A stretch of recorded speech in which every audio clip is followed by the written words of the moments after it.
Well, welcome back. We're discussing the Trump administration's involvement in the Middle East. Joining us now from California is Majid Rafizadeh. Majid is a political scientist and president of the International American Council.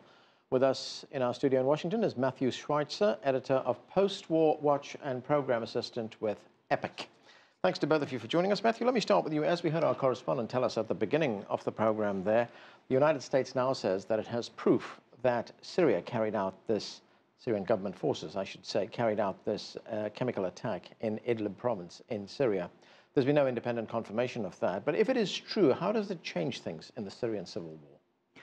Well, it's hard for me to speak directly to the complexities of the Syrian civil war. But I think that for the American administration to move forward from whatever airstrikes that they launched this past week, they'll need to remain engaged. We can see in Iraq the effects of disengagement from a conflict once you've engaged militarily. When you say remain engaged, does that mean you would want to see more American troops get in there, more American involvement? I would want to see a plan for the post-military phase. This is a big issue in Mosul right now with the American operations, or the American-supported operations against ISIS in that city. There seems to be a willingness to disengage once ISIS is defeated, and that's a mistake. And I think to enter a conflict in Syria with the same mentality would also be a mistake. Okay, let's bring in Majid from California. And Majid, what do you make of these U.S. allegations that Syria is responsible for the chemical attack? And to Matthew's point about what happens afterwards, the point that Russia, as well as the Syrian government, has been making is if you overthrow the government, who replaces them? That's a big question, and it's a good question. The issue here, we need really, if we want to address these issues, the chemical attacks, which happened several times, or ISIS atrocity in Syria, we need a comprehensive Syria policy. We can't just conduct isolated military operations. We need a comprehensive policy, and in order to have a comprehensive policy for Syria, we need to look at the overlapping conflicts in Syria. The overlapping conflicts are domestic, regional, and international. That means we have to bring more than a dozen of actors in the region and on a global stage to be involved in resolving the Syrian crisis. I think we are so narrowed into one act, what is happening inside Syria, one attack, that we are losing the whole picture. We are looking at the symptoms, but we are not tackling the disease. So what I have long said, that we need a comprehensive military and economic and political strategy, multidimensional, which will address the crisis in Syria. And I think we should take it from there. Then we will be able to answer the questions. What will happen if Assad is not in power? What will happen if chemical weapons were used again? I think we should address the bigger question. Hasn't the problem been, Majid, that every time there's been a roundtable conference to resolve this crisis in Syria, there's one or other group that says we're not taking part? That's true, and I think that highlights the complexity of the Syrian war. I think we waited so long that there are more than 1,000 rebel groups inside Syria only. There are other proxies from around the region coming inside Syria fighting. You have other countries sponsoring pro-Assad or anti-Assad groups. So you have so many groups now that it's hard to reach a consensus. But I think in that scenario, you need to reconcile on some issues. And second, you need to use some kind of military front, like no-fly zone, in order to send a strong message, because only diplomacy here is not going to work. So we need two dimensions, one military dimensions, and the other one is also political resolution. Matthew, to Majid's point about using military force to enforce some kind of diplomatic solution, how would that look? That's up to the Trump administration. It's hard to say what their plans would be. They're not very open about their planning stages. It would have to involve both a military component, but it's necessary to couple any military force with diplomacy and with the soft power side of things.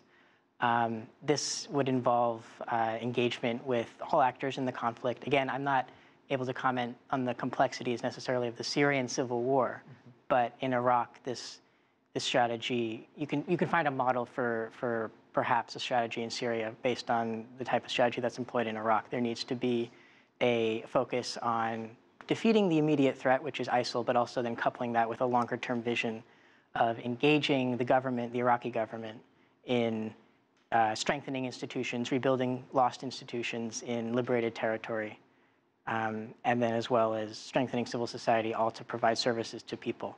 And so that needs to be the long-term vision of any policy, whether it be in Iraq or Syria, providing services to people and restoring those services. To what extent is the situation being complicated, and we've seen that in the last few weeks, by the fact that a number of U.S. strikes in the region have actually ended up in the deaths of hundreds of civilians? It's a tragic outcome. I was just in Iraq, actually. I was in Mosul. The day the airstrike hit that killed over 100 people. And what I heard from the security actors that I was talking to was that, yes, these strikes are very tragic, they're regrettable, but what they see in the United States as a partner is an entity and a force that acknowledges when mistakes are made, conducts an open and transparent investigation, and then can be held to account. And this is what they were telling me.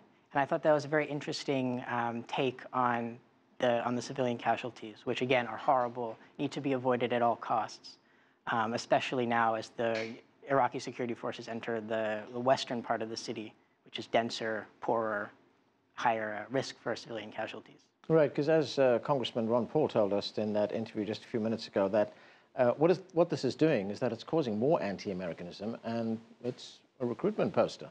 Mm-hmm. Well, that's certainly an argument that's been made. I think, again, talking to the security actors, it becomes clear that they see the United States as a partner that can be held to account. This is shown in Iraq. It's also been shown in other conflicts like Afghanistan, where the United States will conduct an investigation of an alleged incident of civilian casualty, and then will deliver a report, will in some cases deliver compensation. And this has earned a lot of credit on the ground among our partners in Iraq, as well as Afghanistan and elsewhere.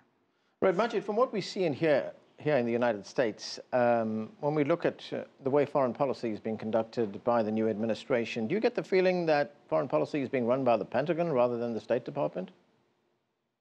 Well, it's really hard to say now. I think it's pretty early to jump to the conclusion that what is the exact policy. We've been only a few months into the Trump administration, so I think I don't want to predict or project what the policy is. But I think we have to understand that for 8 years in Washington, many criticized Obama administrations for what they call the appeasement policies, which they believe that they led to weak leadership and it damaged U.S. global image. Now we have a different administration. So the different administration has to act in a way that it differentiates itself from the previous administration. And in order to restore U.S. global image in the modern world, there is no way, it's inevitable to use military option, because you can't restore U.S. global image without some sort of relying on U.S. military capabilities. So I think that's why you might see some differences, that the new administration want to differentiate itself from the previous one. So just to get back to the complexity of what is going on in Syria right now, you have the United States, which conducted this missile strike on an airbase in Syria. It would seem then that the United States is fighting two separate forces in Syria. One, the Syrian government, the other, ISIL. It's a mess, I think. Again, the complexities of the Syrian conflict are elusive to many analysts, I think. It is necessary to have a strategic vision for Syria, Iraq as well. Fighting ISIS cannot be the end goal. There needs to be a plan for after ISIS, and this needs to be premised on engaging with political actors, engaging in Iraq specifically with moderates in the government, and just remaining present both as a military force but also as a diplomatic partner and a reconstruction partner. Right, that strategic vision that you talk about, have you seen any evidence, any plans anywhere that would tell us that there is a well-thought-out strategy? I can't say for sure right now. Yeah. Again, the Trump administration has been perhaps purposefully opaque about many of these plans. Ultimately, though, there needs to be engagement beyond the immediate term of reconstructing Iraq, of providing humanitarian emergency assistance in the short term, but also providing long-term assistance to rebuild institutions. In Mosul, for example, 50 to 70% of government buildings, government institutions have been destroyed. So you can restore the water systems, you can restore the electricity, but then you need to rebuild the actual municipal structures, the municipalities that can manage these. Otherwise, you're going to have fiefdoms of militias, fiefdoms of armed groups controlling resources, and that creates the cycles of conflict that have been perpetuated in Iraq for over a decade. Right. Majid, very quickly, we've got about... Yeah, go ahead. Yeah, sorry if I can add a point. I think it seems that the top priority now is fighting ISIS.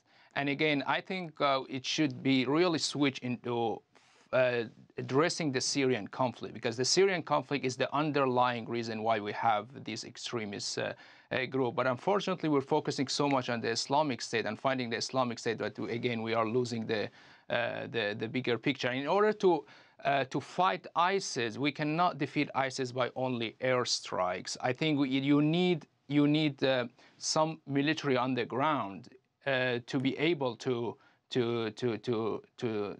eliminate or to address ISIS.